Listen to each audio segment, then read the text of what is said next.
Кээде бирөөгө кан бергенге туура келип калат. Канга зарылчылык болуп калат. Шариятыбыз канды дагы сүткө кыяс кылып туруп уруксат берген. Кан бергенге кан менен жардам берүү жайыз. Уруксат берет. Сүткө кыяс кылганы себеби сүт сыяктуу кан кайра өзүнүн ордун толуктайт.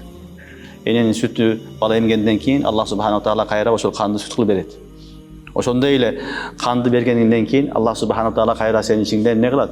Канды кайра чыгарат. Сенин ичиңдеги нормалдуу каның кайра толуктайт. Ошон үчүн экөөнө уламалар, фукахалар кыяс кылып отуруп, кан деген канды дагы зарылчылыкта берсе болот. Кан сатканга болбойт. Билип алгыла. Канды сатканга болбойт. Бул нажас.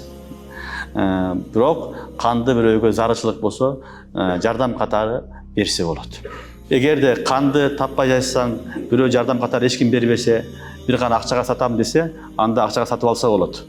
Сатып алса болот, бирок саткан адамга нажайыз, харам. Саткан адам ошол канын сатып акча тамак жеген болсо харам жеген болот. Канды зарылчылыкта бирөөгө жардам катары берсе болот. Таба албай турган болсо бекер.